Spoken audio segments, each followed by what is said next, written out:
केरला के मारापुरम डिस्ट्रिक्ट के अंदर छुपा एक छोटा सा गांव कोदिनी, जिसे दुनिया विलेज ऑफ ट्विंस के नाम से जानती है। इस गांव में जुड़वा बच्चों का होना इतना ज्यादा कॉमन है कि साइंटिस्ट भी हैरान है। लेकिन इस विलेज के पीछे कुछ डरावनी सच्चाई छुपी है। वो सच्चाई जिसमें भटकती आत्माएं, खून से भरे जंगल और गायब हुए लोगों के अनसॉल्व्ड केसेस हैं। ये कोई अंधविश्वास नहीं है, ये कहानी है एक कल्ट की और कुछ डॉक्टर्स के ब्लैक एक्सपेरिमेंट की, और उन लोगों की जो जंगल गए लेकिन कभी वापस लौट कर नहीं आए। कोदिनी विलेज ऊपर से सपनों जैसा गांव लगता है। हरे भरे जंगल, पढ़े लिखे लोग और हर दूसरे घर में जुड़वा बच्चे। मीडिया ने कई बार इस गांव के ऊपर कवरेज की है और बहुत सारे डॉक्यूमेंट्रीज भी बने हैं, लेकिन कोई भी इस बात पर बात नहीं करता है कि पिछले 40 सालों में इस गांव से 30 से ज्यादा लोग गायब हो चुके हैं, जिसमें ज्यादातर बच्चे और महिलाएं शामिल हैं। कुछ लोगों का कहना है कि वो लोग माइग्रेट कर गए, तो कुछ का कहना है कि वो जंगल में कहीं खो गए। लेकिन उन फैमिलीज का मानना है कि जंगल के अंदर कुछ ऐसा है जो लोगों को अंदर खींच लेता है। 1998 में एक जर्नलिस्ट अरुण बालन, जो कि इस गांव में ट्विंस के ऊपर रिपोर्ट लिखने आया था, उसने गांव के लोकल लोगों से बात की। तब उसे कुछ अजीब पता चला। एक औरत का कहना है कि वो लोग मेरे बच्चे को ले गए। वो लोग जंगल से आए थे और उन सभी ने सफेद कलर के कपड़े पहने हुए थे और वो एक अजीब तरीके का मंत्र जाप कर रहे थे। और सेम यही कहानी गांव के 15 और लोगों ने सुनाई। और जिस दिन पूरा चांद निकलता है, उस दिन जंगल से बहुत अजीब अजीब आवाजें आती हैं और गांव का कोई एक व्यक्ति उस दिन लापता हो जाता है हमेशा के लिए। कोदिनी विलेज के जंगल के अंदर एक टूटा फूटा देवी का मंदिर है, काफी पुराना, जहां कोई भी आता जाता नहीं है। अरुण बालन ने अपने दोस्त और फोटोग्राफर राजीव के साथ वहां जाकर एक्सप्लोर करने का डिसाइड किया। और जैसे ही अरुण और उसका फोटोग्राफर दोस्त राजीव उस जंगल के अंदर जाते हैं और उस पुराने टूटे फूटे देवी के मंदिर तक पहुंचते हैं, तो वो देखते हैं कि वहां जलती हुई अगरबत्तियां, खून जैसे रंग से बने हुए कुछ अजीब सिंबल और हड्डियों के ढांचे, कुछ जानवरों के तो कुछ इंसान के। जिसके बाद अरुण और राजीव उस जंगल से निकल जाते हैं और तुरंत ही पुलिस को इन्फॉर्म कर देते हैं। लेकिन इन्वेस्टिगेशन स्टार्ट होने से पहले अरुण अपने लॉज के रूम के अंदर डेड मिला और उसका दोस्त राजीव और उसका कैमरा और जो नोट्स अरुण ने तैयार किए थे वो सब गायब हो चुके थे। 2003 में एक गवर्नमेंट साइंटिस्ट डॉक्टर वसंत पल्लई कोदिनी विलेज में रिसर्च के लिए गए थे। उनका एम था जुड़वे बच्चों के राज को समझना, लेकिन वो चुपचाप यहाँ मिसिंग लोगों के और कुछ स्कैम्स के ऊपर भी इन्वेस्टिगेट कर रहे थे। और इन्वेस्टिगेशन के दौरान उन्होंने मंजेरी टाउन के एक पुराने क्लिनिक से एक फाइल ढूंढी, जिसमें एक सीक्रेट प्रोजेक्ट का नाम लिखा हुआ था, प्रोजेक्ट दिवाइजा। और उस फाइल के मुताबिक 1970 में कुछ डॉक्टर्स ने गांव के कुछ प्रेग्नेंट महिलाओं के ऊपर कुछ ब्लैक एक्सपेरिमेंट किए थे, जिसमें वो हार्मोन्स इंजेक्शन का इस्तेमाल करके ट्विंस बर्थ को उनके अंदर इंड्यूस किया जाता था। जिसके बाद गांव की बहुत सी महिलाओं ने जुड़वा बच्चों को जन्म दिया, लेकिन उनकी माँ या तो मर गई या तो पागल हो गई। जिसके बाद डॉक्टर वसंत पल्लई ने एक जल चुके पुराने क्लिनिक के बारे में पता लगाया, जो कि जंगल के अंदर था। लोकल गाइड की मदद से उन्होंने उस जंगल को एक्सप्लोर किया और उस क्लिनिक को भी एक्सप्लोर किया। तब उन्हें उस क्लिनिक के नीचे एक छुपा हुआ बेसमेंट मिला और वहां बेसमेंट के अंदर जो नजारा था वो वाकई काफी ज्यादा डरावना था। चारों तरफ कंकाल स्केलेटन्स फैले हुए थे और कुछ कंकाल्स के हाथ में लोहे की जंजीरें बंधी हुई थी। और उस बेसमेंट के अंदर बच्चों के भी बोन्स मिले और साथ ही कुछ डॉक्यूमेंट्स, कुछ विल्स और कुछ कोर्ट्स में लिखी फाइलें भी मौजूद थी। जिसके बाद डॉक्टर वसंत पल्लई ने उन सारे चीजों के फोटो लिए और पुलिस को इन्फॉर्म किया।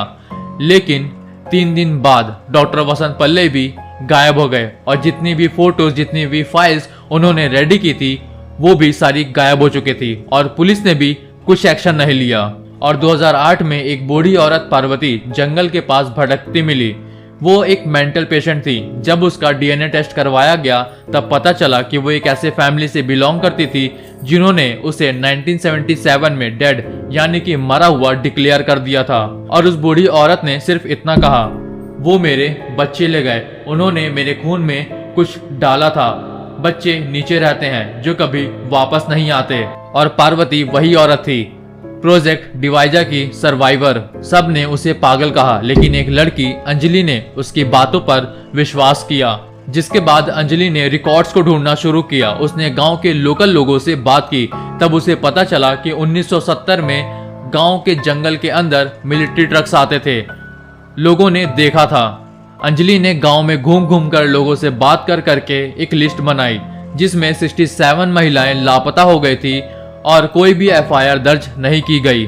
और जब उसने ह्यूमन राइट कमीशन को अप्रोच किया तब उसके घर में आग लग गई और जितने भी एविडेंस उसने कलेक्ट किए थे वो सब कुछ आग में जल गए। लेकिन अंजलि की जान उस आग से बच गई थी और ऑफिशियली उसके घर में लगी आग और उसने जो रिसर्च की थी उसको किसी ने भी कनेक्ट नहीं किया। और कुछ लोगों का कहना है कि प्रोजेक्ट डिवाइजा आज भी बंद नहीं हुआ। वो एक सीक्रेट इलाइट ग्रुप बन गया है जो ट्विंस के जेनेटिक एक्सपेरिमेंट्स को चुपचाप आज भी कर रहे हैं। और दूसरे लोगों का मानना है कि इस एक्सपेरिमेंट की वजह से कुछ पैरानॉर्मल चीजें खुल गई हैं जो अब जुड़वा बच्चों के सपनों में आती है। और 2017 के बाद 3 जुड़वा बच्चों ने सुसाइड कर लिया और उनके आखिरी नोट में लिखा हुआ था कि एक सफेद कपड़े पहने हुए एक औरत हमें जंगल के अंदर बुला रही थी। 2022 में एक ब्लॉगर रमेश ने कोदेनी विलेज के ऊपर एक वीडियो बनाई जिसमें उसने कोदेनी विलेज के जंगल को भी एक्सप्लोर किया, जिस दौरान उसके कैमरे में एक ह्यूमनॉइड फिगर कैप्चर हो गया उसी अबेंडेंड टेम्पल के पास। और जब रमेश ने उस वीडियो को सोशल मीडिया पे अपलोड किया तो वो वीडियो अपने आप डिलीट हो गई और उसका चैनल गायब हो गया। और उस दिन के बाद से रमेश कभी नहीं मिला। और उस फुटेज के क्लिप्स आज भी इंटरनेट पर मौजूद है, लेकिन लोग कहते हैं कि वो फेक है। और आज भी केरला के मारापुरम डिस्ट्रिक्ट के कोदेनी विलेज में जुड़वा बच्चे पैदा होते हैं। साइंटिस्ट आज भी आते हैं, लेकिन कोई भी उस जंगल, उस मंदिर और उन हड्डियों के बारे में बात नहीं करता है। पैरानॉर्मल चीजों को इग्नोर करना बहुत मुश्किल हो जाता है जब वो साइंस के पीछे छुपा हो, और क्राइम को भूल जाना और भी ज्यादा इजी है जब वो जमीन के नीचे दबा हो। दिल्ली के जमुना पार की गलियों में एक हवेली आज भी खड़ी है, जहां 2018 में एक ऐसी घटना घटी जिसे लोग भूल गए या तो भूलना चाहते हैं। एक ही रात में 5 लोगों की मौत हो गई। किसी ने कुछ भी नहीं देखा, सब कुछ एकदम से हुआ।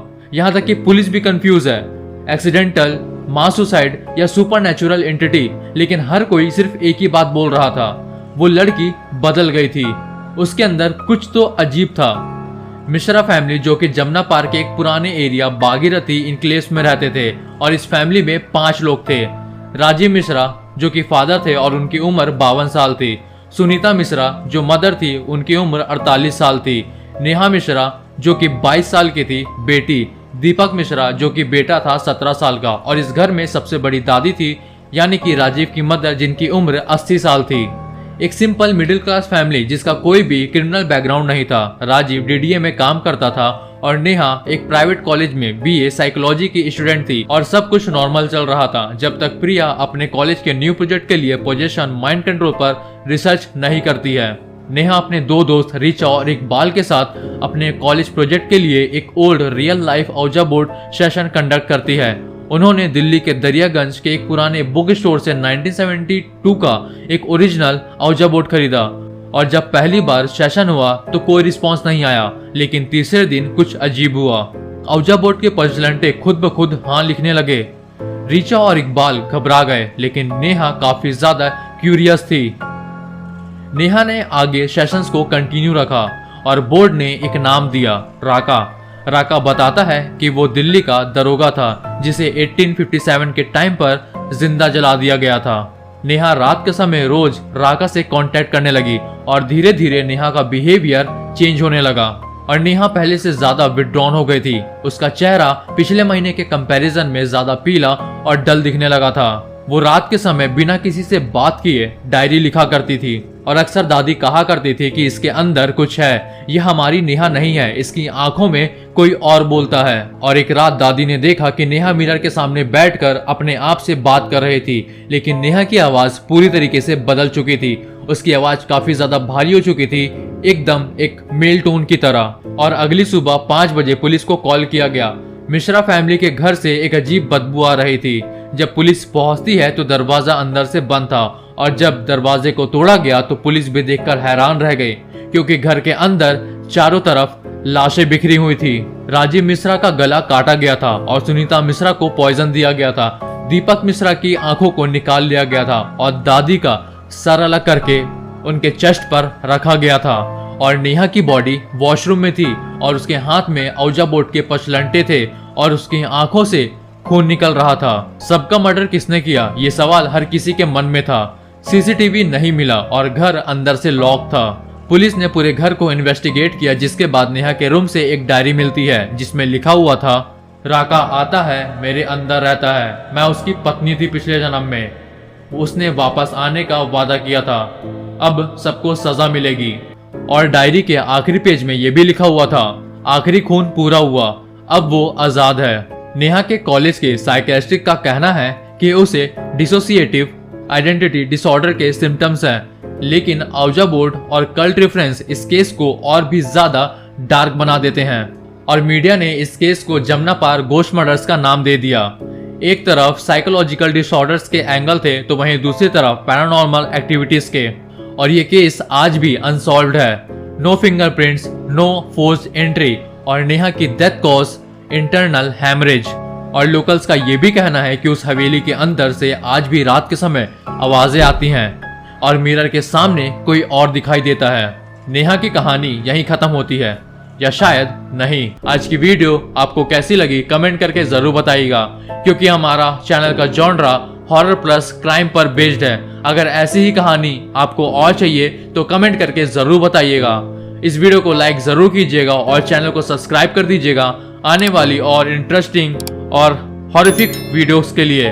आप लोगों से मुलाकात होगी एक और नई वीडियो के साथ। जब तक के लिए अपना ख्याल रखें और कोदिनी विलेज के बारे में जानने की कोशिश करें।